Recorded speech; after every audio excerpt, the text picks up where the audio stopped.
Good evening, everyone. Welcome to another session in our Startup Essentials.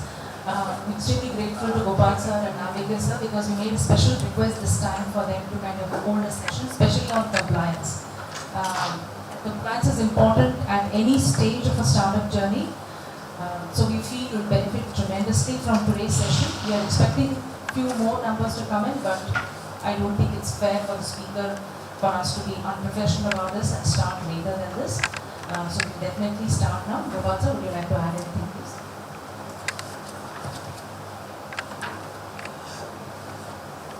Welcome again to this session. As said, this session, can you hear? No. Yeah.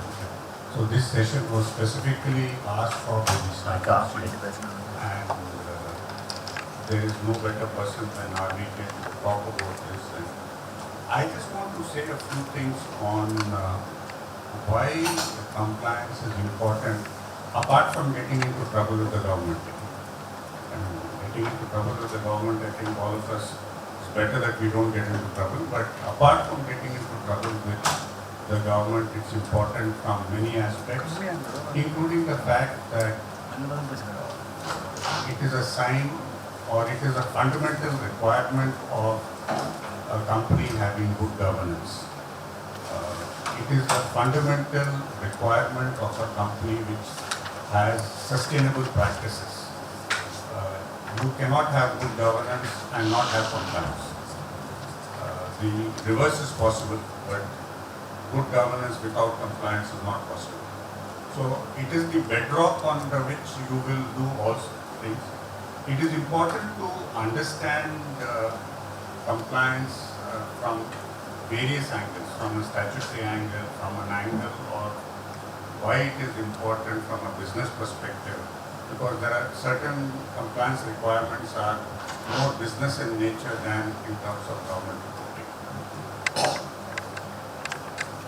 I would like to end by just making one request, and this is something which I have said this a million times and let me say this a million plus one today, that compliance is a subject, or for that matter, most business related subjects, particularly for startups and compliance even for somebody who's worked for 45 plus years, is a subject you can never ever say that I am a master.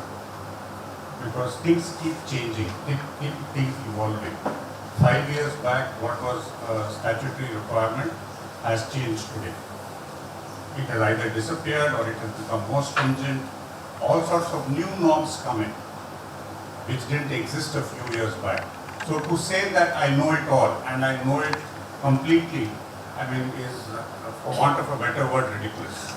Because this is not static in nature.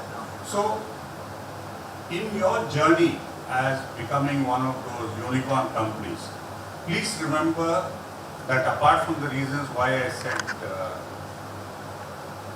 compliance is important, but one mantra should be that if I am doing something which is not my core area, your core area is building a product and selling it. Compliance is not your core area. You must have a flavor for it, you must understand compliance, you must understand the implications of compliance, but never ever think that that is your core area, that you are an expert in compliance. The request is talk to an expert, particularly if you are doing something for the first time. So with these few words, let me invite RVK. I have introduced RVK to this audience before. He did a session earlier.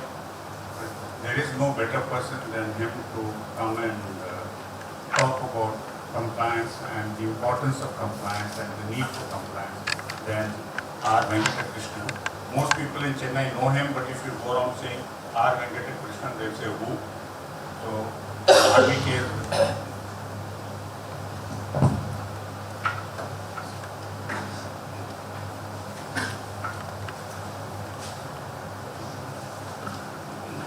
Thank you, Gopal, and good evening, ladies and gentlemen. Before I start, a couple of things. How many are already engaged in business as of now? Put up your hands.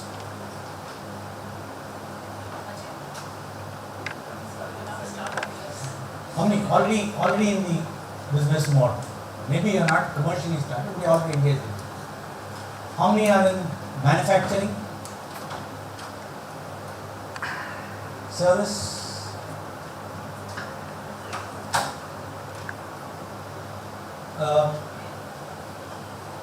Fair enough. Compliance, as thankfully Gopal said it, is a topic that keeps, the contours of which keep changing every day, because newer things keep coming up, newer laws keep coming up, and we ourselves are grappling with what the requirements are from different facets. You know, the Indian legal system is so old that there are laws which today businesses operate, which have been formulated in 1881. Now, and if I tell you that the whole banking system in India operates under what is called the Negotiable Instruments Act. Today, how many of you all have actually gone to a bank branch and transacted? Very rarely. I would imagine that most of you all will either do it on your mobile or but the whole of the banking law and practice is based upon the Negotiable Instruments Act of 1881. Contract Act 1882. So you can understand, we are more British than British have ever been. So it is against this background that we are still, a lot of new laws have come, new changes have happened, but as sometimes it's better to seek an anticipatory bail, as they would legally say, that if I'm wrong or I don't know, I'll say I don't know. I need to get back to my office and discuss with my colleagues and come back. But you can be rest assured that I'll revert back to you on that. So at any time you have a question, you just flag, ask, I'll respond, or I'll request you to note it down, mail those things to me. I'll get it done by revert back to you at the earliest. Now I can jump into the legal laws and tell you this is what you have to comply and this is what you have to do. But as entrepreneurs, or as you need to understand what is the background of the legal system in India. Because if you don't understand that, you will never be able to understand law in India. So you need to just spend a couple of minutes on the legal framework. One is the apex of all our legal system is basically the Constitution. All laws can only be framed if it is provided for under the Constitution. It has to be specifically provided for under the Constitution. Point number 2. The laws have to be enacted and approved by the Parliament or the state assemblies. It has to get the approval of if the state assembly, it has to get the assent of the governor. If it is with the central, it has to obtain the assent of the President of India. However, the government in power at that time is entitled to issue what is called an ordinance, where the Parliament is not in session or the Assembly is not in session, and for a maximum period of 6 months, the law can be, through an ordinance, it has to be confirmed in the next session of the Assembly or the Parliament. Is that all? No. The next is the interpretation of the law is a function of the courts. Sometimes the law our plain reading of the law will say one thing, but subsequently there will be legal pronouncements on that may change the compliance requirements altogether. And even there is a hierarchy. You will have a tribunal, you will have one high court, you will have the Supreme Court. Then there is an order of precedence. Tribunal is applicable, tribunal and high court judgments. Tribunal is applicable only in the state. High court is applicable in the state but can be referred in other states. Supreme Court becomes the law. Law of the land. If Supreme Court interprets the law at a particular point of time, that becomes the law. Nobody else has a right to this thing unless the government amends the law. So this is the background of the this. So you need to keep in mind that this background is very critical because you need to understand the framework in that. Now, then who makes the law? Then in that also the constitution provides that you have the union list, the state list and the concurrent list. There are some laws which only the central government can frame. There are some laws that only the state governments can frame. There are some laws that both can frame, and you know where all the confusion goes. The central government will frame the law, the state government will frame the rules, they will have interpretation, various states will have various forms of interpretation. This is a continuous challenge that most professionals have, but they make their money because this confusion exists. Otherwise, we don't exist. Okay? Now, what is the compliance framework? It always starts with the act. There is always an act which says what is the law in respect of that particular subject. Then you have rules. The rules actually tell you how the compliance has to be achieved. So, if a plain reading of the act is not sufficient, you need to understand what the rules are.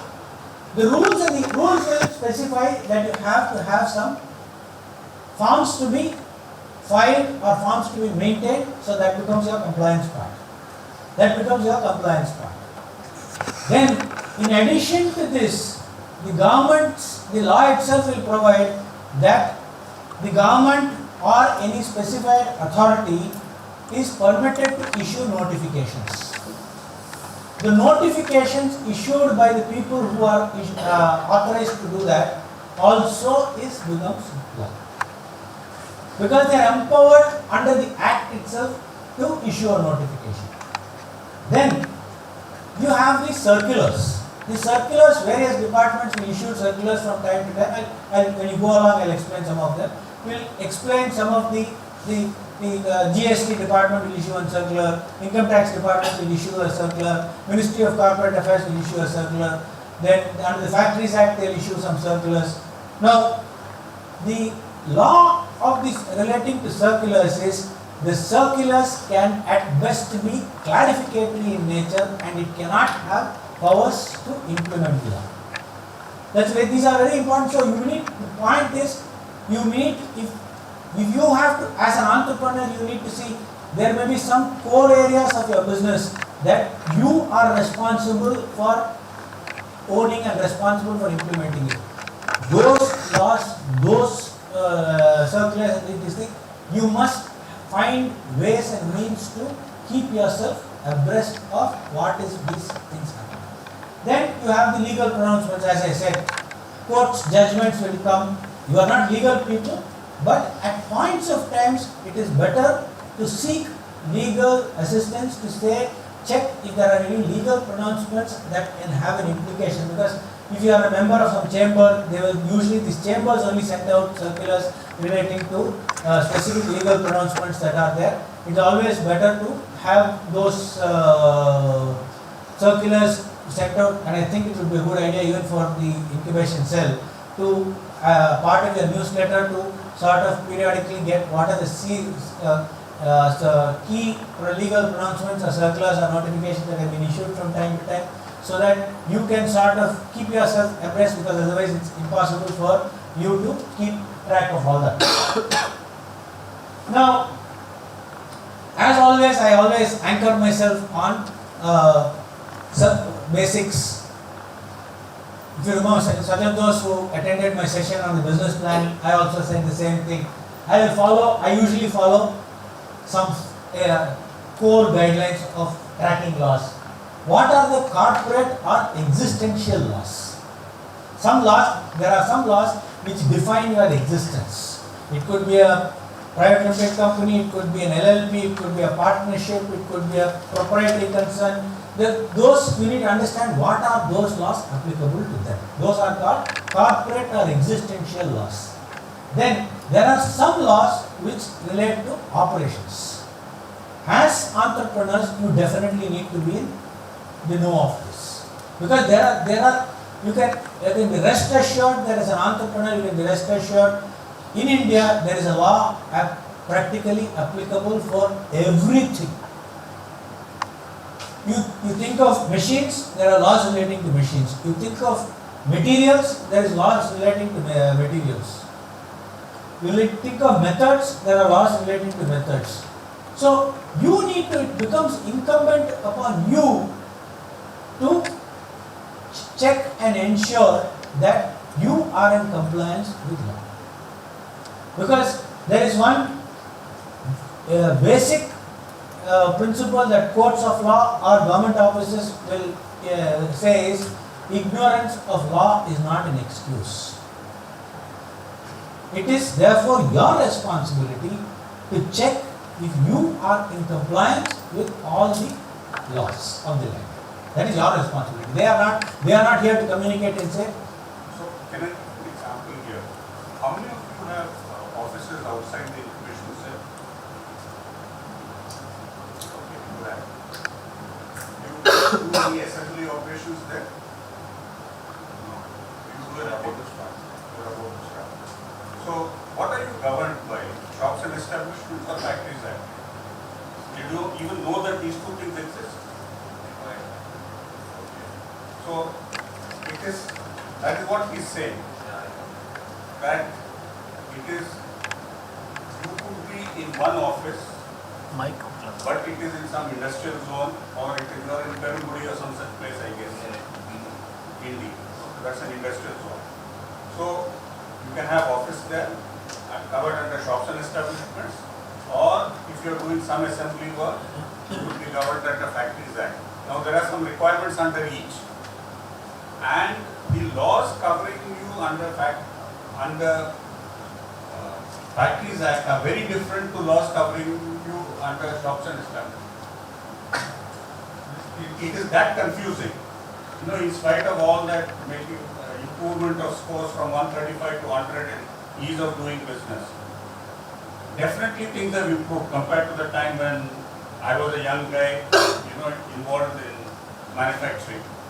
But the complication has still not gone to the extent of that it is a single unified kind of a thing. There are still too many buckets and sometimes difficult to figure out under which bucket to fall.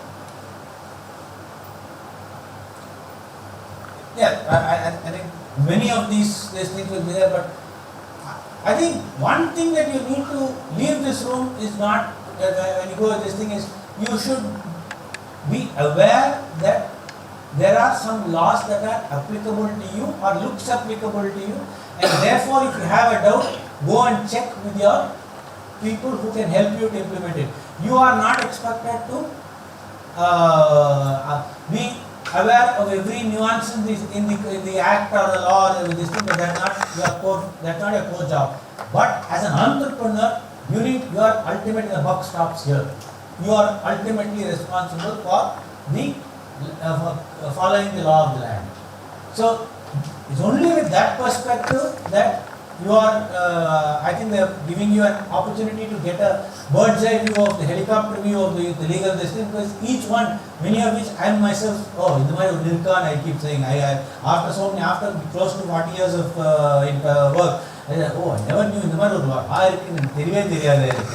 It happens. So many times it happens, because we are not required to implement every law at every situation. We don't have to, unless there's an implementation requirement comes, we say, okay, first thing we'll do is go and look at the basic laws. We'll have usually masters in our office, we'll go and check it up. Otherwise, Mr. Google is always there. We'll go and stick on those issues and then do it. But from then, we come to the labor laws. Then we look at the taxation laws. Again, in taxation laws, there is direct taxes, indirect taxes, more the merrier, confusion. I'll explain some of the logics in that. Then there are some miscellaneous laws which you need to be aware that it exists. And let me candidly tell you, it's possible that this only covers maybe 25, 30, 40% of what the laws of the land is. But this has been, as I said, in the last 40 years I've been working on this, I have seen, okay, there have been some use to this at various points of time, so I presume that it is applicable because some client or the other keeps we look at these issues. So remember, but at the end of the day, you must remember that there are laws for men, there are laws for machines, there are laws for methods, and there are laws for materials. You start looking at it from that perspective, you will be better off in that context. And all of this operates under your own existential. Okay, I'll start with the corporate and the existential. How many of you all have private limited companies here? Okay, fair enough. They are reasonably high. So basically, the existence of private companies is governed under the Companies Act of 2013. Okay, that is the law of this thing. Earlier, before that, we used to operate under the Companies Act 1956. Okay, a couple of years before you and I was born. Now, but the problem doesn't stop there. The problem is with the government is always the government will not, if you introduce a law, the government will not introduce a law in its totality. They'll do one parallel run. They'll notify some sections of this act, some sections of the old law will continue. So this is again, it's a nightmare for us. The first thing we go and check up is the section being notified. If it is not notified, it will still operate. Again, changing from the 2000, even though it has been in existence from 2013, changing our mindset from 2000 to 1956 to 2013 itself is a problem, because half my life I've been reading only the 1956 laws and interpreting the 1956 laws. Changing your mindset to a new law sometimes itself is a problem. I keep calling one of my students, so that is the type of problem we are ourselves facing. Senior people like this thing face this on that. But from your perspective, the company, how is the company governed? The company is governed through the board of directors. The last man on the street when there is a problem is the director. So you have, if you are a director, you must be aware of the fact that you are responsible for all compliances relating to the company. Let me ask you a question. Many of you all put up your hands saying that you are a company investing. How many of you all are aware of the existence of something called a memorandum and articles of association in the company?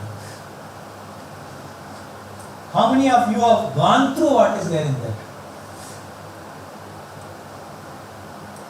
So out of the 8 or 10 hands that said that we are a company and you are a director, only I see 2-3 hands which says I am aware of the fact that there is an existence of a memorandum and articles of association and you have gone through it.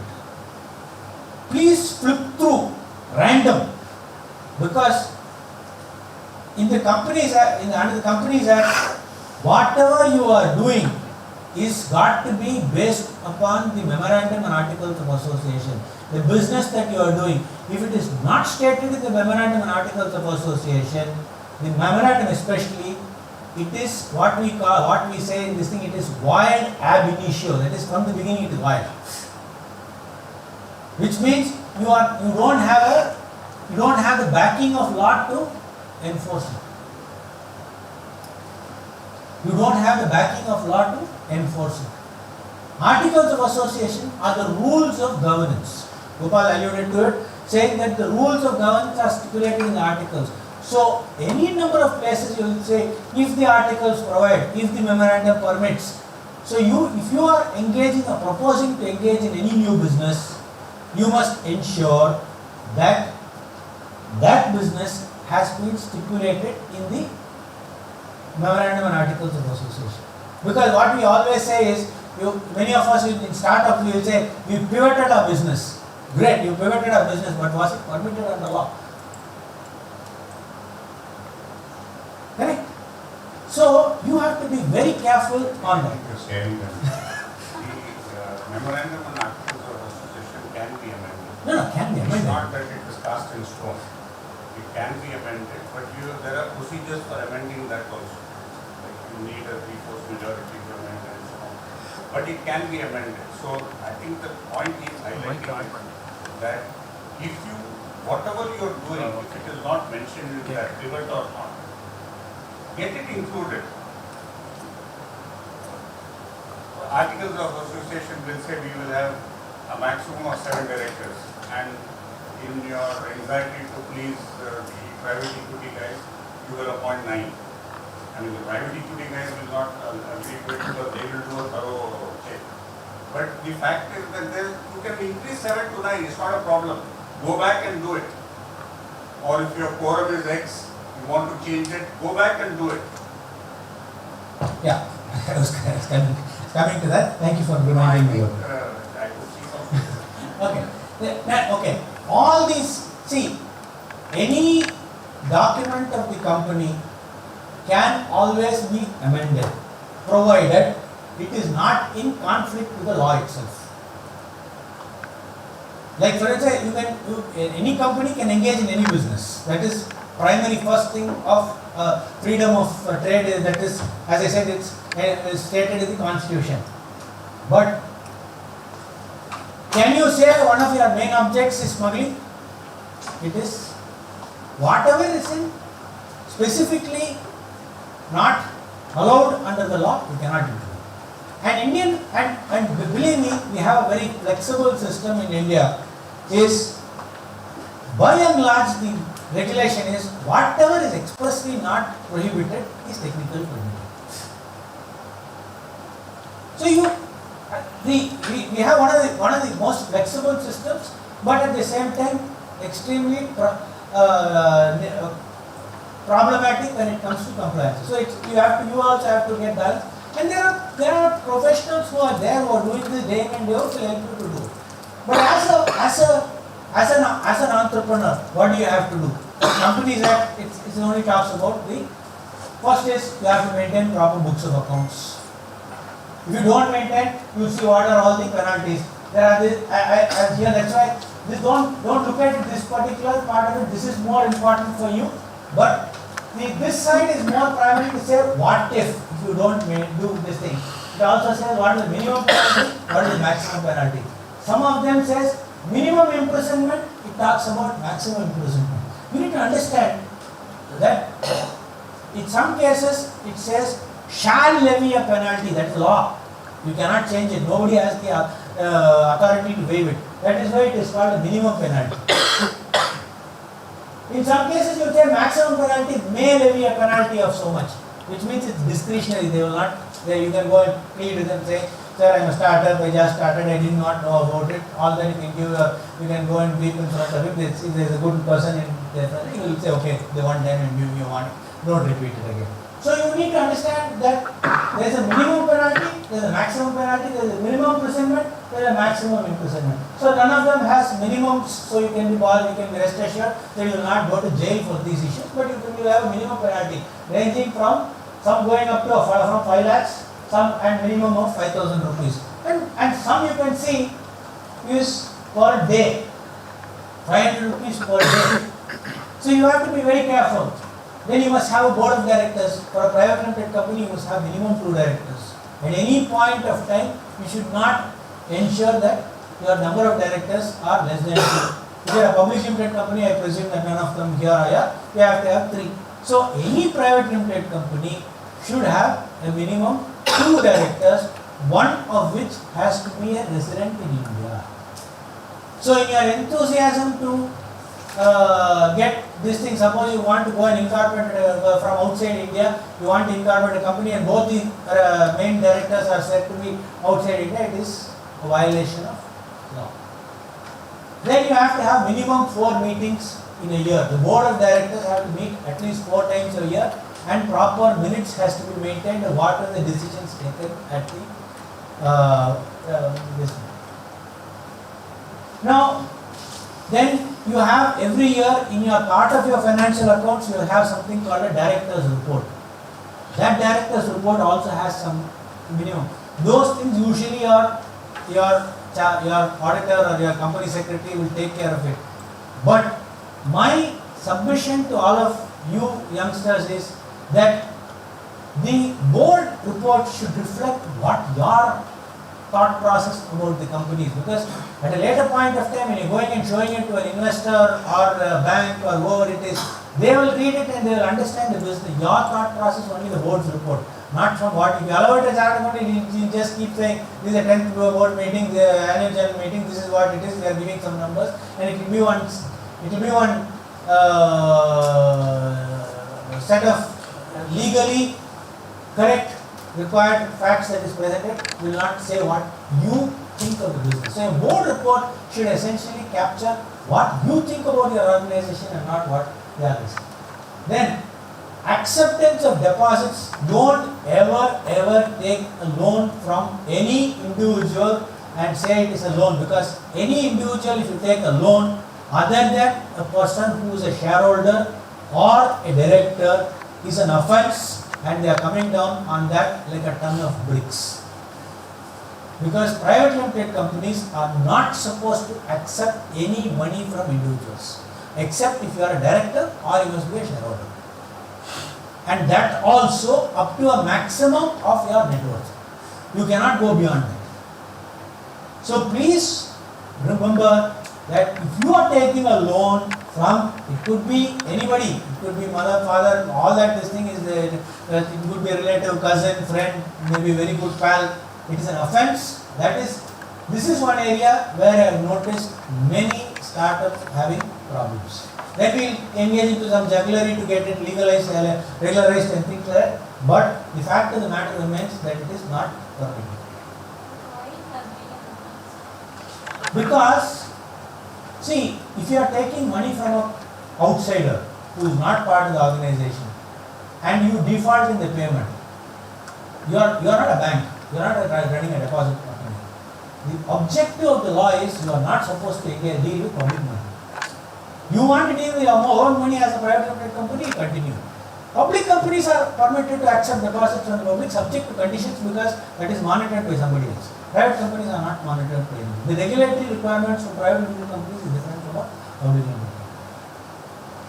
And most companies I have seen tend to violate on this because they have a cash flow problem. They get one check of 10,000, 15,000, 50,000 from a friend of this thing and say, okay, I will repay it after a couple of this thing. That will stick out like a sore thumb in the statements, and we look at it and say this is a violation of law. Any other questions? If you have questions, please ask then and there. Not a loan. Huh? It's a gift or not a loan. Company, see, there are laws relating to gifts also. Now, gift, company can accept a gift or a grant, but if the gift or a grant, they will have other ramifications that becomes income in your hands. You have to pay tax on it. First, two things you have to ensure. Is he a director? Is he a shareholder? If it is not, please consult your legal person. So, yeah. So you mentioned net worth of an individual. What does it mean? Net worth of not an individual, net worth of the company.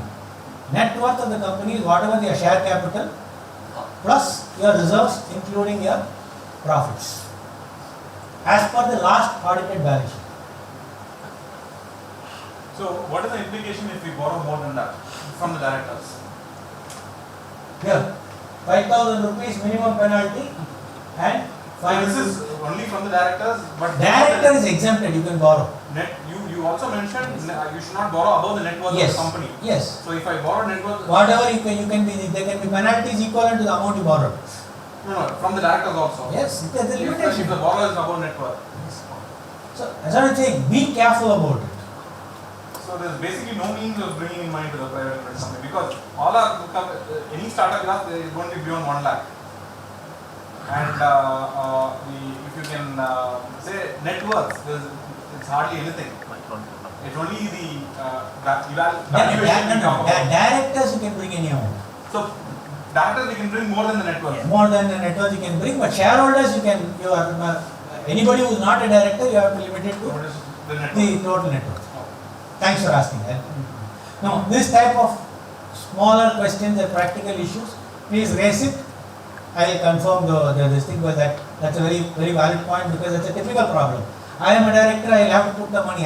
Tomorrow if I have to pay salary, I have to pay this thing, boss, I need money, I have to bring it. The director only, you cannot put a cap on that. So you should do, that's why they give it. 2 years back, this this law was so strict that it was hell broke loose. Now they have made some small amendments because bearing in mind smaller companies and startups like you who are facing hell of a lot of problems. Sure. Now you should hold an annual general meeting every year after the 31st March, 6 months from the end of that period. You should hold something what is called an annual general meeting. We are already in the middle of June. You are supposed to hold before 30th September. If you don't, you can see minimum penalty is 1 lakh and it is 5,000 rupees per day after every day for default. Then if you don't if you tamper with the records, there are penalties. If you don't file see, this is, this like annual returns and things like that. I have seen small startups coming and cribbing, saying, sir, I did not know about this problem, we did not know, nobody told us. And when it comes up during due diligences by private equity funds or angel investors and things like that. They will say, not fined, penalty equal to 20,000 rupees, 25,000 rupees. Investors will say, I will not invest unless you pay this penalty and close this. No, some investors will walk off here.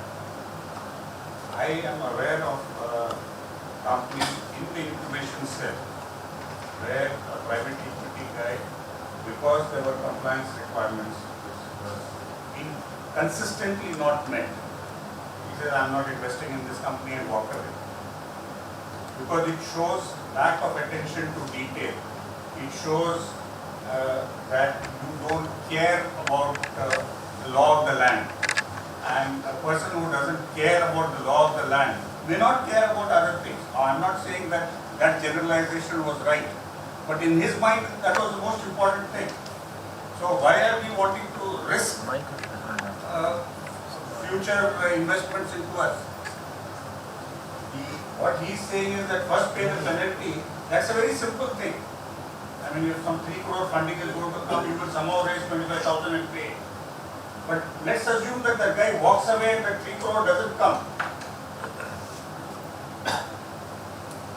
No, that is, and sometimes the amount is very large, 4 lakhs, 5 lakhs and all, it can go up to. I come on to some of the other FEMA guidelines and things like that where the penalties can be very high. Now the last one, when we are issuing shares to anybody, that before the allotment of shares, you must park it in a separate bank account. If you don't park that, after the allotment of shares only you can utilize that money. The maximum penalty is 2 crores, and it's very, very stiff on some of these. So, allotment of shares, starting new businesses, please get legal advice before you engage into investment. Then the next is something called the Foreign Exchange Management Act. Many of you all engage in import and export of this thing. So it's you need to be very careful. Many of you all get sometimes funding from abroad and thing. So India has a very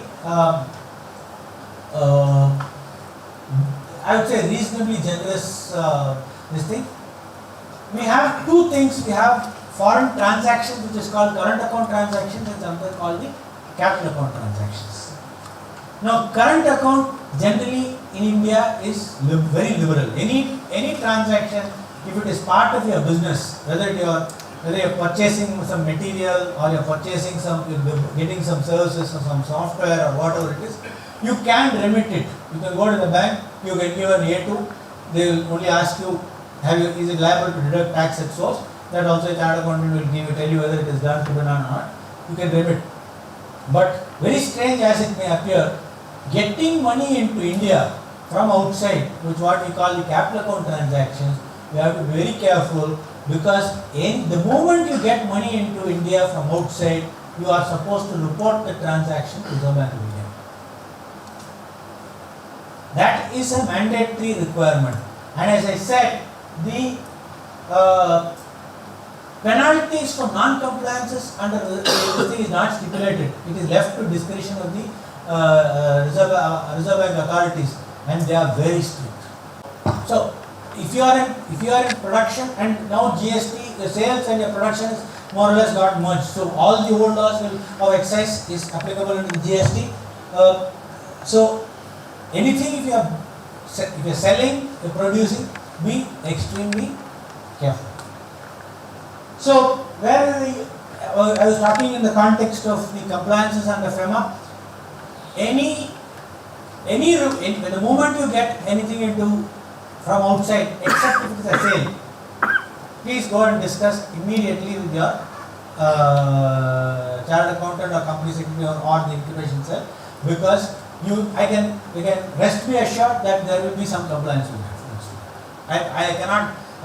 Suppose somebody's gift from a non-resident loans are not for, except again close relatives. There are again everything before you get it. Please get a clarification from your legal counsel, and they will guide you. It is not difficult once you know that the compliance is there, but you have to comply. And if you are exporting something, you have to get the money in 180 days.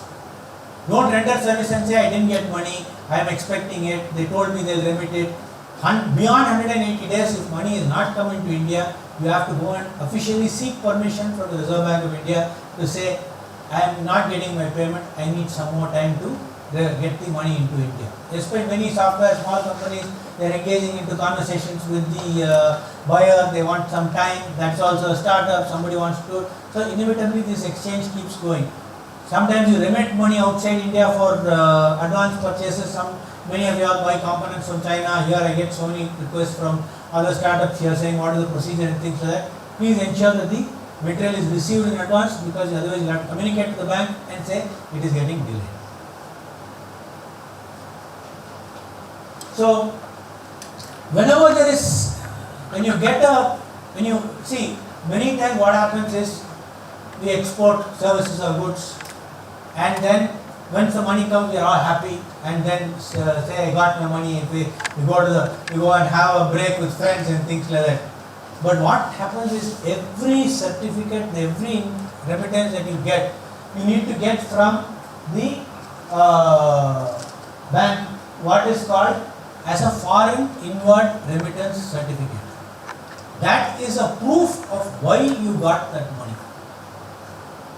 And sometimes go back to the banks and ask them after 6 months, 1 year, and many times what happens is only when the accounts are audited, the auditor will ask, can I get the FIRC? You know, what is that? FIRC. No, then you will now understand that it is foreign inward remittance certificate. What that remittance came in April last year, but I need that foreign inward remittance certificate. You go back and say, sir, we retain only record for 6 months. After beyond 6 months, it has to go to our corporate office for approval. They'll have to get it from the statutory records. So it becomes a pain. And the chartered accountant will not finalize the account because he will wait for the FIRC. Because otherwise he has to come and FIRC is not there. So it becomes a vicious circle in terms of, so by and large, outright remittances has got no problems, because you cannot remit it without your banker's approval, and banker will ask you to comply. So you can say, my banker didn't ask me, therefore I also was not aware that you will become a legal excuse for it. But inward remittances, you are responsible, banker will not even ask you.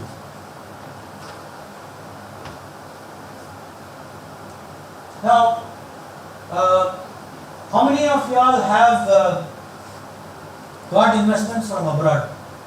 Any startup has got investments from abroad? Because there are filing annual returns that have to be filed, and that you will have to be careful about that. Now, this is about your FEMA and your Companies Act and FEMA, that is corporate or existential. Any doubts so far? One of my directors is in Untitled. He is putting in money from me. You will have to be careful about it. Because see, Reserve Bank does not permit very easily external commercial borrowings for a company. So even if it is the money coming from a director from abroad, if it is his NRO account in India, there is no problem. If he is remitting it from outside, it's a problem. Okay. So I will give you my email address and things like that. Any of y'all anytime have a doubt, just send me. I come here and to engage with startups because I love doing it. Because I always tell people I learn a lot of from startups. So I will not I'll just, if I know, I'll just remain at this thing. Don't worry about professional fees and all. I not charge most of them or any this thing, because I like working with startup, because that age helps me to sort of, I get a lot of energy from that. So don't, any doubt, anytime, just shoot a mail, we'll get an answer.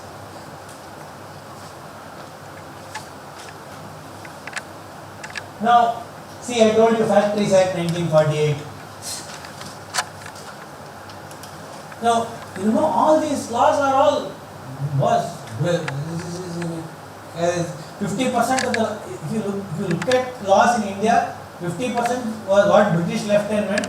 Another 50% is, another 30% is was the laws was enacted before 1970, and last 5-10% maybe laws that have come up in the last 15-20 years.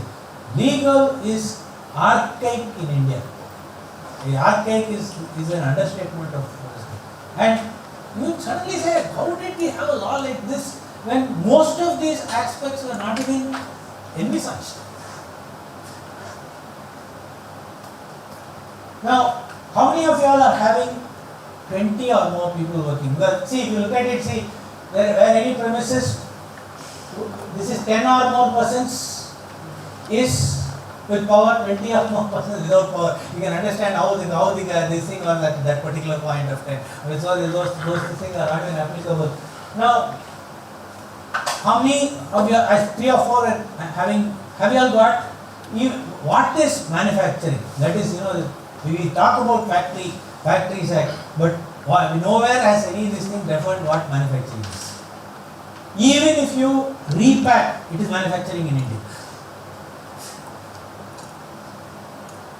Even if you repack something, you buy in bulk, break it up, pack it again and sell it, it is technically manufacturing. So, any person who is assembling, sub-assembly, they are doing it. And remember another thing, many of us in the early stages of our entrepreneurial journey, what happens is, we don't have any manufacturing ourselves as a company. We get it manufactured by other 10 people, or somebody comes to our factory and manufactures, assembles, and does some work and gives it to you. There's something in the Indian law that is called principal employer. Even though somebody else is doing it, by virtue of doing it, he's doing it under your instructions, you are considered to be the employer for a number of things. And you have a responsibility on some of these issues. So, when you are engaging in any form, please go through the life cycle of your product or service or whatever it is. Check up with the people, where and all do you have legal compliances to be had. Better to comply with that at that particular point of time, because you don't run the risk of violating any of the laws. Now, what it says is, you should not work for more than 48 hours. Startup will only work more than 48 hours in a week. You should not have more than 9 hours of working in a day. How many of you all are working for less than 9 hours a day? If you are working for less than 9 hours in a day, you cannot be a startup. First violation. Okay, you should not work, you must give intervals. Okay, that and all we have enough. Okay, you should not have overtime of more than 50 hours in a week. Then they say, oh, 50 hours in a quarter, sir. It is, then there is restrictions for women working between 6 a.m. and before 6 a.m. and after 9 p.m. So I'm saying if you have, we talk about equality of law, but the other side, you have to ensure that you are in compliance with that. So if you have women working in your office, please ensure that there are no restrictions, because some of this comes under concurrent list. State government will issue a notification, and you will have to go and check if that notification is applicable or not. So better to go and check relating to all of this.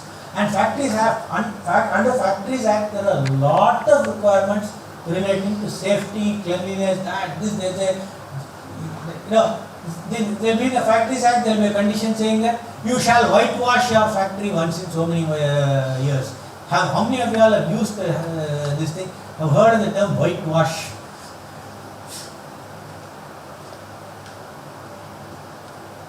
And you won't believe if I tell you, They have even stipulated what whitewash is. It shall comprise of so much of lime, it shall comprise so much of so. All this don't even exist. Where did we get all these terminologies from? Not been amended, not been amended.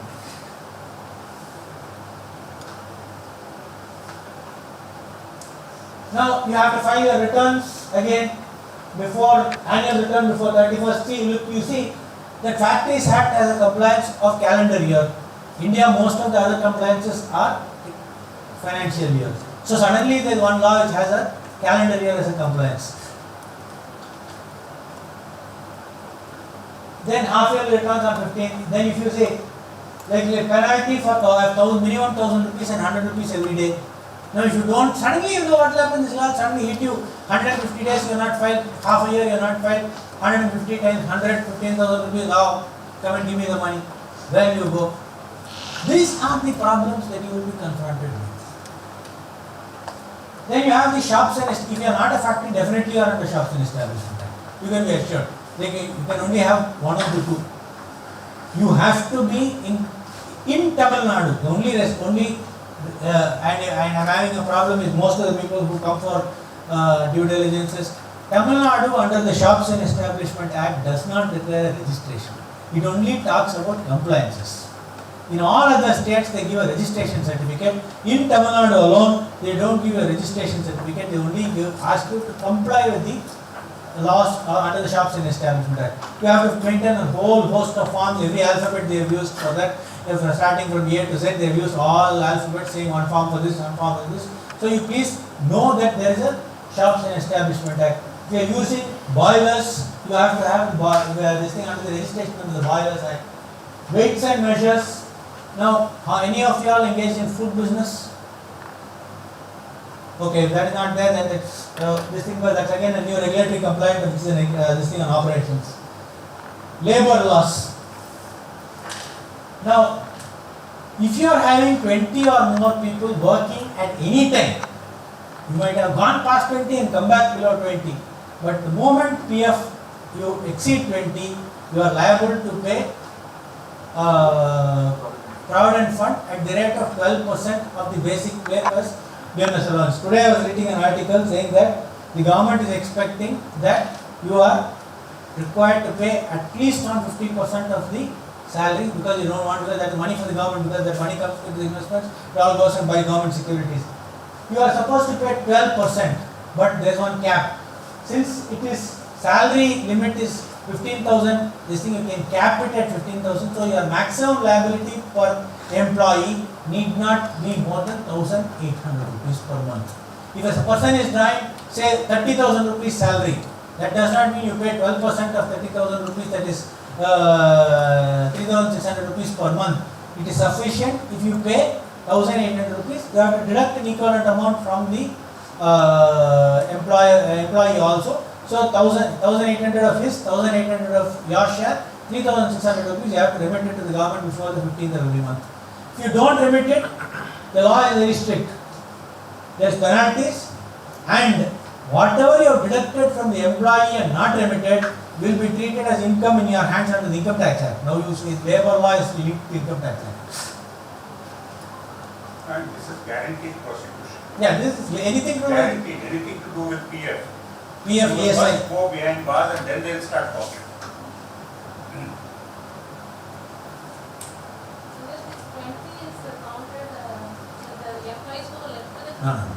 Employment, currently you must have money. You cannot, then you will go on nightmare. Including contractual. 20 overall. Overall. You cannot say that my contract employee.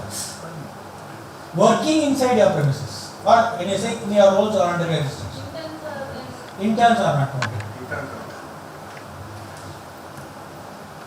Same way ESI, Employee State Insurance Act, 21,000. If your employee is drawing less than 21,000 rupees per month, the employer shall pay 4.75% and the employee shall pay 1.75%. Believe me, I can tell you, given the current costs of healthcare and things, don't cringe, because it takes a lot of your problems as an employer out of your head. Because there is accident insurance, there is so many things they cover. We think it is a government insurance scheme and we don't give it much weightage, but old school of thought tells you that's a very good protection they have. By and large, the ESI hospitals are very good. Now they are spending a lot of money on it. Contract labor, if you can engage, there is permitted, you don't have to have everybody on your rolls, you can do something is what is contract labor. More than 20 employees you can engage in. Then there is something called the Minimum Wages Act. You are not supposed to pay a person less than a specified amount based upon where he is working and which industry you are working. The Shops and Establishment Act also stipulates that you have to follow the Minimum Wages Act. So please check up with concerned people. For every designation, you may, though some of the names and designations that they use may appear to be prehistoric and this thing, but you have to see, let's say what it is and things like that. Please go and check what they are before you do it. Gratuity, if you have more than 10 employees, you have to pay gratuity at the rate of 15 days salary for every completed year of service. India is the only country which recognizes that if you leave an employment and go, you still are eligible for some benefits. Nowhere else does this gratuity come into this thing. So now that is being doubled also, that is also being increased to 20 lakhs. I think I cannot change it. So then the other thing, the gratuity you can take an insurance. Then you can go and contribute a fund. There is a fund where you don't have to contribute the 15 days salary. You can even contribute a lower amount. Because if you don't provide for gratuity under the income tax, under your accounts will get qualified. If the accounts get qualified, your investors will not invest. So it's all linked. So please note that one also into. Now again, profession tax in Tamil Nadu, every state has a profession tax. First, any organization has to be registered under the Chennai Corporation Act. How many of you all have got registration under the Chennai Corporation Act? You are supposed to get a license, trade license. Please get it at the earliest. And it is not much. They charge some 1,000 rupees or 2,500 rupees. I don't know. As low as that. But if you, again, if you don't conform to all this, then you will have a problem at a later point of time. Then today with so much of registrations and interconnected, that fellow suddenly come and land up in your house because inevitably you would have said, my office is at my house, they'll come and ask your mother, father or wife, and say, you have some one company is operating here, I don't have a license, give me, then you'll start coming, you'll have to run from office, go there and do it. Now, every employee, you are supposed to deduct something called a profession tax. How many of you are deducting from your employee salary the profession tax? Only one hand. 2, 3. If you have employees, please deduct and remit to the Chennai Corporation something called a profession tax. They have slabs. How much half year you have to remit? Please do it without fail. You have to do it on half yearly as on 30th September and 31st per month. Otherwise, you pay 1.25% interest per month on the remittance. The gratuity, that's a minimum number of years. 5 years, 5 years, but there are exceptions to it. There are exceptions to it. After 5 years, if he resigns and goes, he is not eligible. Before 5 years, if he resigns and goes, he is not eligible for gratuity. But if something were to happen to him before 5 years, he is eligible for gratuity. Sir, in this professional tax, there is no exemption to startup India company. Wherever money is to be received, there is no exemption. There is no requirement number of people. Huh? No number, minimum number of people. No, that is based on salary. No, if the employee salary is between 21 and 30, less than 21,000, no profession tax. If it is 21 to 30,000 rupees, 30,000 rupees per month, it is 100 rupees for half year. That is slab there. Is it basic or gross? Yeah, definitely, each act has a different this thing. That's the problem. Under minimum wage, salary definition is different, and the factory act salary different is different, and the PF salary different is different, ESI different. So that's another complication that we are still not addressed. Each one has a different definition for salary itself. Sir, suppose this act is only for Tamil Nadu. Every state has it. So if you have a registered company in some state and operating in some different You have to pay in respect of employees working in Tamil Nadu. And if you have employees there, you have to pay employees. Suppose you have some employees working in Bangalore, you will pay under the Karnataka provisional tax. just Chennai. Chennai. Whoever is working, wherever they are working, you have to pay the respective tax. There is tax from birth to death. Statement, but there are other things that are coming on. Now, there is another this thing. You have to display certain acts on in the office premises. You have a notice board. Then you have to display it for sure. If you don't display, there is a penalty. So you have to display the payment of gratuity act, minimum wages act, payment of bonus act. There big screens of will be bigger than the newspaper to both sides of the newspaper. You have to find a wall to stick that. But you have to stick it, no choice. You won't tell your employees, who won't want to? So then you have something called the Maternity Benefit Act. Now this has been amended last year, under which you have to give whoever has worked for at least 80 days in the firm in the last 12 months, you have to give them leave with full pay for 6 months. Now the paid maternity leave has been, earlier it used to be for 12 weeks, it will become 26 weeks. And you can avail a maximum 8 weeks remaining from the post-birth. So they have given specific criteria for compliances under each. This Maternity Benefit Act also has to be displayed in your office. Now I had a situation, I don't want to make it so drab in terms of explaining, but I faced this situation in my employee. I was the person who was responsible for its enforcement. I was the head of finance of the company. Only 4 of us were in the divisional office of that company. We had one lady secretary. I remember a lady we call Mrs. Taro. She was close to 60. That man came and said, "Where is the Maternity Benefit Act display?" The lady said, "I'm the only lady working here." I can imagine. This is the lady is shrinking. "I'm the only lady working here. Where is the Maternity Benefit Act for me?" Law says you have to have display of Maternity Benefit Act. We fought that day. I said, "Mrs. Taro, I don't care. You must be displayed tomorrow." Next day she said, "Venkat, RVK, it's displayed." I said, "Where? I don't see it. Go to the toilet and see the roof." You wanted it displayed? I have displayed it. It's there. No, so point is, and if you don't display, I have personally, you won't believe, I have personally had, before it was only, this was 12 weeks, my own staff, I used to give them all 6 months leave and say, full pay, you just go and this thing. Came to my office and said, "Where is this thing?" They said, "No, our boss has given 6 months leave, in some cases 8 months leave, no display." I told, "I'll show you, I didn't come to office, he's paid full salary." He said, "No, this has to be displayed, you have to show evidence of it."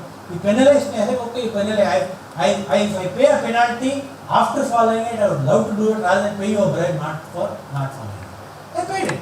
It's okay, I said, pay.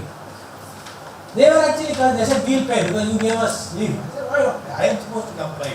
Why should you go and pay for it?" So I'm saying these labor inspectors and shops and establishments, they can come and prove to be a pain under your skin. They really can make your life miserable after that. If you are employing more than 50% in your factory, you need to have a creche in your office. Now, this is the most of the people don't have, and I would very strongly suggest that every organization actually have a session under the Sexual Harassment Act itself, because How many of you have even heard of the Visakha guidelines? Visakha guidelines. This is extremely important. Because the Supreme Court judgment which came under the Visakha guidelines about the If you've not even heard of this, I think I think you need to hold a sensitizing session for all individuals. There is nothing, how do I put it? Even experienced people goof up on this because a lot of people think that it applies only to women employees. it is applicable to visitors, it is applicable to contract staff. You can have a lady visitor coming and say that I was harassed and you are liable. It, one visitor can harass another visitor, but it happens in your premises. Yeah. You are liable. So this is something which I think we must understand, and there are requirements. You need an external person, you need all sorts of. We need to. No, please do it because it's a very serious this Because thing. a lot of people don't understand the implications behind this, don't understand the significance of this, don't understand the applicability of this. A lot of people know that this is there, but they think it is applicable only to their own employees. It's applicable to anybody and everybody. And with social media being what it is, some Facebook comment, odd comment there, here, one Twitter post, here, some this thing, and it starts wildfire, it catches on, and immediately it start going everywhere, and people land up in your office. So I think this is worth a session by itself. An hour's talk is worth by itself because And there are experts. there are experts in this. They- Plus, even organizing workshops and awareness programs periodically is a requirement. So, suffice to say that you have a specific act of this nature, with the requirements are quite wide in that. Like, what are for instance, the penalty on an employer, fine up to 50,000 rupees, and subsequent conviction 2 times the amount of the first conviction. So, it's actually a terrible thing to do. And another is it causes serious dent on your brand image. As an employer, as an organization, you'll have a serious problem. So not worth it looks a very innocuous thing, but it can spin out of control.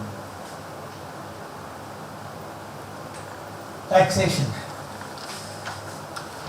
Now the most taxing part for this thing there. Basically, taxation in India is at two levels.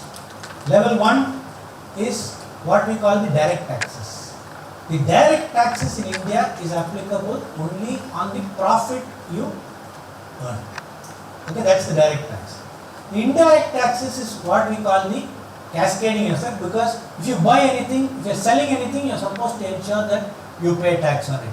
If you are buying anything, it is also a responsibility to ensure that the person is either a registered dealer or not a registered dealer. If you buy from an unregistered dealer and he is avoiding, you also have a problem because you cannot take input credits for that. So, from a perspective of compliance, you need to be aware that you are liable for taxation on two fronts. One on the income and therefore the profit, and then the other part is relating to the purchases of goods or services that you get from other people. Now, I will not go into too much in terms of this thing. Cash payments is a strict no-no. Any payment more than 10,000 rupees per day to a person is not permitted. It will get disallowed as an expenditure in your books. Please avoid it. Now again, taking a loan or repaying a loan exceeding 20,000 rupees exceeding 20,000 rupees by cash is you can be penalized for 100% of the loan. If you borrow 20,000 rupees from a person in cash, you can be levied a penalty of 20,000 rupees. So whatever you borrowed is you have to repay, and you have to pay income tax also. Now you shall not repay also in 20,000. Anybody asks you, cash is best said that it is not. Now, under income in India we have a strange requirement called the withholding taxes. What we refer in this thing as TDS. Now, if you are making a payment other than your purchases, very simple rule. If your payment is for anything other than purchase of goods, tangible goods, then you are not liable to deduct TDS. Any other payment if you are making, please check up with your chartered accountant, get an annual listing every year along with the budget, it changes. get a table of how much tax you have to deduct and remit. Now, whatever you deduct, you have to remit it before the 7th of the next month. If you don't deduct, you can be only penalized. You are liable to pay interest. But if you deduct and don't remit it before the 7th of the next month, it is an imprisonable offence because you are holding on to government money. So that, and the government is also wanting to drive home a very strong message. Probably they will not do it for startups, but for larger organizations, they are wanting to send a couple of big names into jail so that the others will get a scare saying that so and so itself went to jail, so everybody can potentially go. So they want to also do it. Now, this, and the other requirement is if you don't deduct, it will get disallowed as an expenditure in your books, and you will suddenly find that as a startup you had very little income or a loss. Because of all these additions, your loss has become a profit, and now you are going to pay income tax on it. It's a double whammy. Catch my point? How many of you understood what I am telling? Not clear? Huh? Now, suppose you are a supplier, and I was liable to deduct tax on your amount. Assuming you are the biggest supplier, I sold 50 lakhs worth of material sales I made, out of which you have been a contractor for me for 40 lakhs or 35 lakhs. Okay? And I had other expenses and things like that. I had a profit of 1 or 2 lakhs. Normally what will happen, I will have to pay tax on that 1 or 2 lakhs rupees, which is 30% on that. If you are a company, it is 30% for the sake of convenience. On that now it's 25%. Now I would have liable to pay 60,000 rupees tax on 2 lakhs of profits. Now I have forgotten to deduct tax on the payment that I made to you. I have forgotten to pay tax on it. So I am not even deducted. So 30% of the amount that I paid to you, how much is that 30%? 30 lakhs I paid to you. 30% of the amount that I have paid to you, 9 lakhs, will be disallowed as an expenditure. Now what happens to your 2 lakhs profit? Becomes 2 plus 9, 11 lakhs. You will be paying tax on 11 lakhs at the rate of 25%. So what's your tax liability now? You can claim it the next year, but cash flow is no. So problem is, please ensure that if you are making any payments for services, anything other than purchase of goods, some form or the other, there is a potential for you to have a liability to deduct tax at source. So if you are making, before you put your hand on the check for signing, please check up with your chartered accountant saying that, am I liable to pay TDS on that? And believe me, this is not when you are making the payment, but actually when you receive the service. So you may have received the service 2 months or 3 months back, but I am making the payment now, but I will have to pay interest for those 2 months because you are supposed to deduct tax when you receive the service, not when you are making the payment. So this is, I would say, from a company perspective, it is the most stressful provisions under the Income Tax Act, because you will end up paying taxes on expenditure that you have already incurred for which you don't have cash. Do you understand why government is pushing TDS for more and more things? What is the logic of the government? Any reason? Because if you appreciate the reason, you will realize that as time goes on, today even to pay rent, if I live in a house and I pay a rent of more than 50,000 rupees, I am supposed to deduct TDS. Even an individual, even if you are Even at an individual level, forget company level. If my rent is more than 50,000 and I pay the landlord a rent of more than 50,000, I am supposed to deduct, there is a TDS amount in there. So why do you think the government is doing it? It's not that there is less work for the government. The government is also just as much it was a hassle for us, it's a hassle for the government also. Exactly. What the government is now doing is that it is trying to identify all transactions so that if I have bought from you and I give you TDS, I will report it in my return. They'll start matching. They start matching. That are you reporting that transaction and paying income tax on that? And today, thanks to big data, they can do it. 5-7 years back, they couldn't have done it. Today, they can do it. Today, big data allows them to do all sorts of things which were not imaginable before. So, this under-reporting of transactions will, over a period of time, because people still have not caught on to the logic. There are cowboys out there who still don't report all transactions. Absolutely. But GST and TDS will ensure, because GST is also the same thing. You do not get, unless it is matched, you will not get the credit. So, if I report that I have purchased and you don't report that you have sold, I will not get the credit. So, I will start yelling and screaming. And thanks to big data, the government will realize that you have not reported it. So, that is why and they also want to take business away from unregistered companies. So, progressively you will stop buying from companies which are not registered. You will only buy from companies which are registered, which means more and more transactions get reported. So this TTS regime is only going to increase. It's not going to come down. Okay, thanks.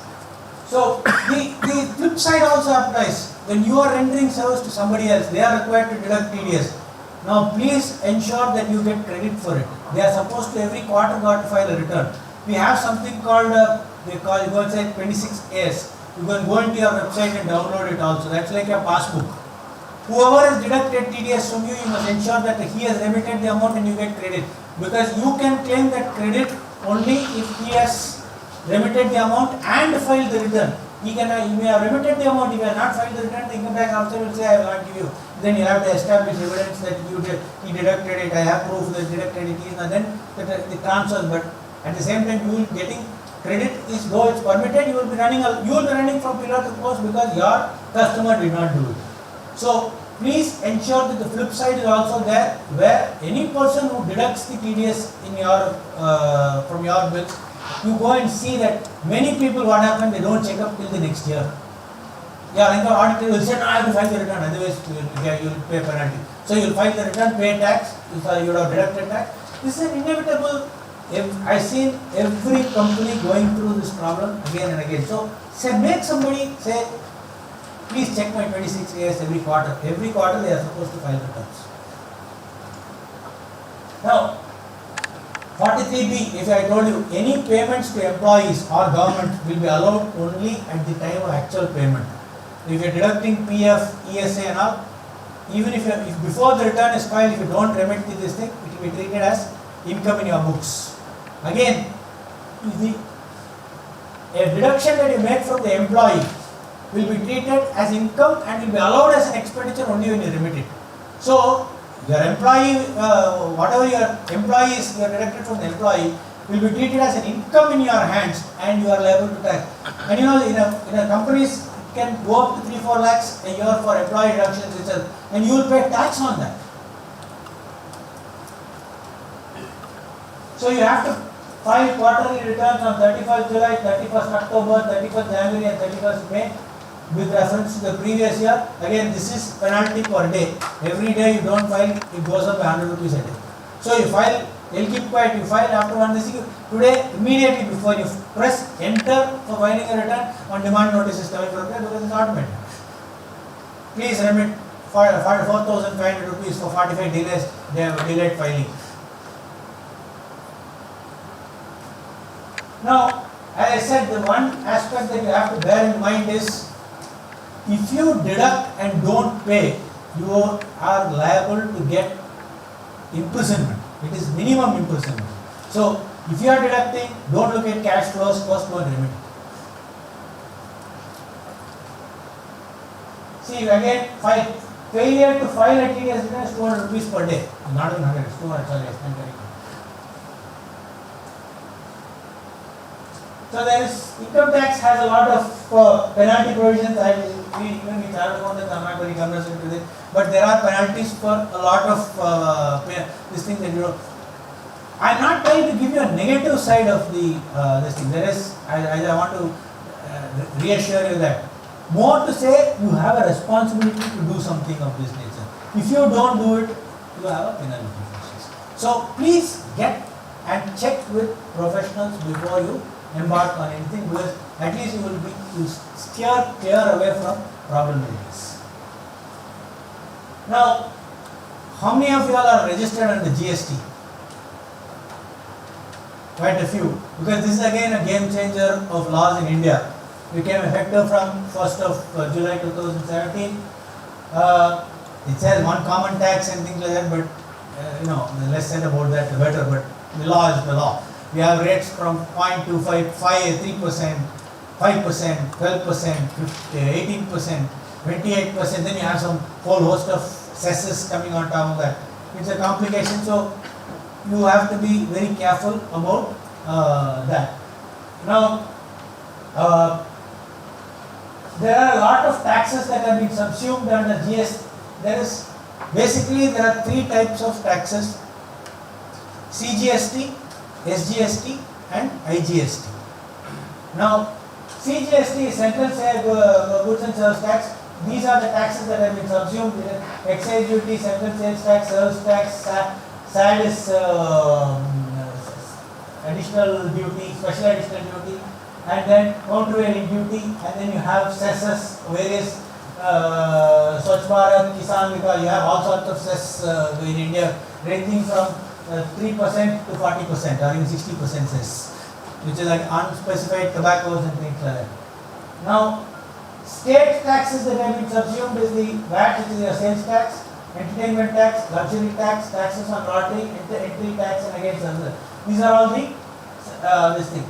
So, not subsumed is your basic custom duty, excise duty on alcohol and liquor is not this thing, taxes on profession, that is why electricity, stamp duty, these are some of these things. So, if the goods or services where both the buyer and the seller is located in the same place, it is SGST. If it is where the buyer and the seller are located in different states, it is IGST. Same state, SGST and CGST 50-50, whatever is applicable, 50-50. And if it is two different states, you have IGST coming into play. There are whatever taxes that you pay, you are entitled to deduct whatever you have paid on as input. This thing you are entitled to take credit, except there are restrictions relating to vehicles and other things, because there are some limitations. So you can every month you have to file your returns. This month is due before the 20th, so you please go back and check it up before late again, otherwise you will be paying taxes or penalties on that.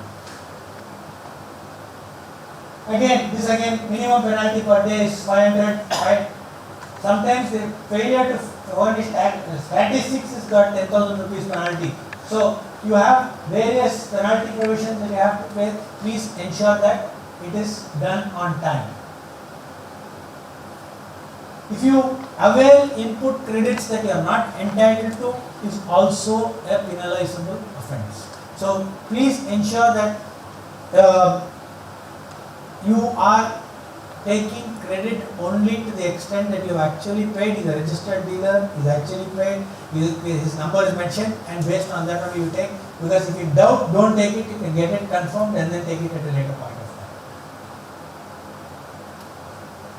Late filing, you have again penalties. Now it's been recent notice has been increased to 50 rupees a day minimum.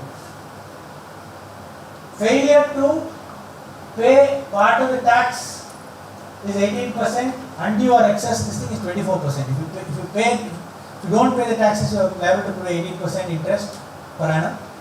If you take credit for taxes that you are not entitled to, the rate is higher, it is at 24%.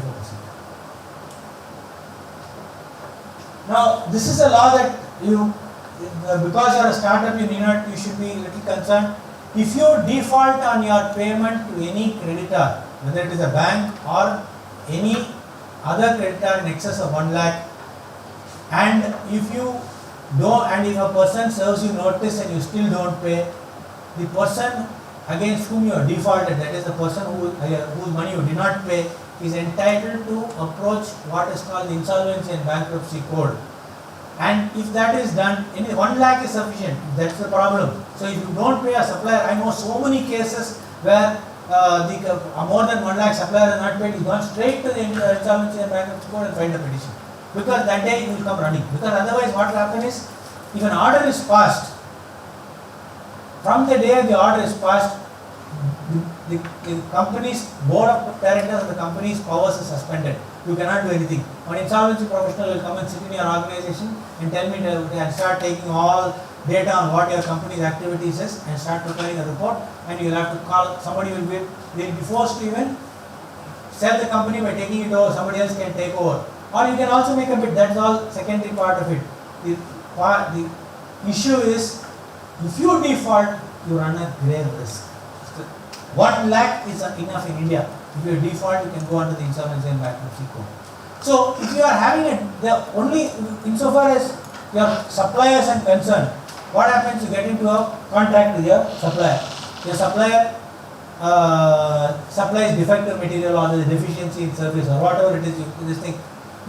There is a dispute among you going on for non-payment. Please raise a dispute and record it. No oral instructions. Please mail it, send him a letter saying that this is deficient service, quality is bad, I'm rejecting it, the service is deficient. Whatever you have to say, go and say it. Because if there is a dispute, it cannot come under the Act. If there is no dispute, if he says there is no dispute, there is no record of dispute, you are liable to this thing. So please ensure, especially with your operating creditors, same way, if your customer owes you more than 1 lakh and he does not pay for it, you have a very strong mechanism for getting money back. How many of you all are registered under the MSME Development Act? Are you mentioning it at the bottom of your invoice? Huh? Please. Because if you mention it, whatever the contract is, under the MSME Development Act, if a person delays your payment beyond the 45th day, he is expected to pay interest on that invoice even without your asking for it. We are, as chartered accountants, we are supposed to give a certificate saying that he has paid interest as required under the MSME Act. Many people, what they say is, I don't know, they are not specified that they are registered under the MSME Act. And also, the other thing is, when there is a dispute, there is a council that sits here in Chennai. There is a council that's an arbitration council that sits here. Beautiful proceedings. I know of a case where the due was something like 5 to 6 lakhs. The council passed an order. Are you paying it or not paying it? If you pay it, I will not pass an order. If you don't pay it, I will pass an order for paying the amount along with interest, which is 3 times the bank rate. Your bank rate is 8.75, they have to pay something like 25% interest per year. They have to pay, I will pass an order, the fellow said, I will pay it till whatever.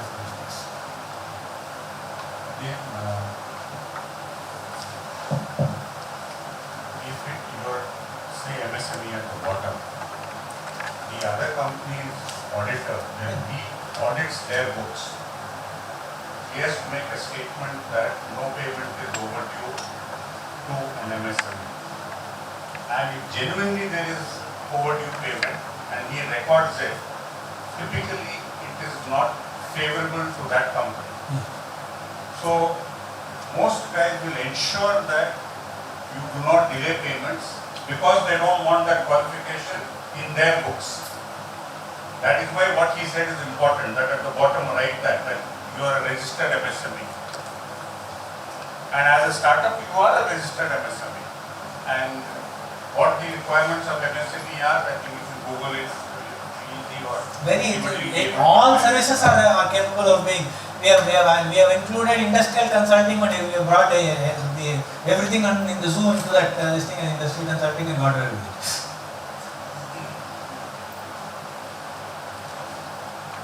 So there are other taxes that other this thing. There is an equalization levy. Like for instance, if you are paying advertising charges, Facebook and things like that, you're supposed to collect something called equalization levy that you have to this thing. Then you have entry tax, most of it is gone now. Entertainment tax, purchase tax you have in some cases. Stamp duty, wherever you are, if you don't stamp a document adequately at the time of an agreement, sometimes it is not admissible as an evidence in the court of law. Maybe 100 rupees stamp paper, sometimes it's not admissible in the court of law. I think equally important also, and this is where a lot of people make, even seasoned guys make mistake, is that if you buy a stamp paper, let's say today, 14th of June, and in that stamp paper you type an agreement effective 1st of June, that agreement has no value. The effective date of the agreement has to be subsequent to the date of the stamp paper purchase. So this is something which sometimes in hurry people miss it. This is also is actually a provision to ensure that it's difficult to do backdated transactions. So what do good companies do? They keep buying stamp paper regularly. I never said that. So these are all other things. Carry on. Any questions at this particular point of time? I kept some time. I know it's not the best of subjects to this, but if you sure have any questions, I am happy to. If anything I have not covered, because I thought for lack of knowledge that it may not be applicable to you. If you have doubts in reference to your industry, the extent that I can answer that, I'll answer. Otherwise, I will go check and I'll respond. Thank you so much, RDK sir. Just a couple of quick observations. Like he said, the session here is not intended to scare you or believe that compliance is like a major aspect. The intent here is to kind of, again, to reiterate what RDK sir said, not being aware of the compliance aspects is not an excuse, and that holds true for us as well. What you should do is kind of be aware of these different aspects, and what we can do is to kind of facilitate this by kind of holding sessions like this so that you're more aware of the different aspects. We can bring in experts like RTK sir who can kind of talk to you about it, and any other specific aspect that you need help with, you're more than free to kind of come and approach us and tell us, yes, you kind of need help and we are the experts who can help you on this. RTK sir's firm is one of the most respectable firms in the city. So when he offers you and tells you, please feel free to drop me a mail, I think we should really appreciate that. And definitely we should appreciate the effort. I could see the kind of empathy that he has for starters when he's kind of pointing out those crucial aspects where many of the startups make a mistake with, especially when they're just starting off on their journey. So can we have a good round of applause, please?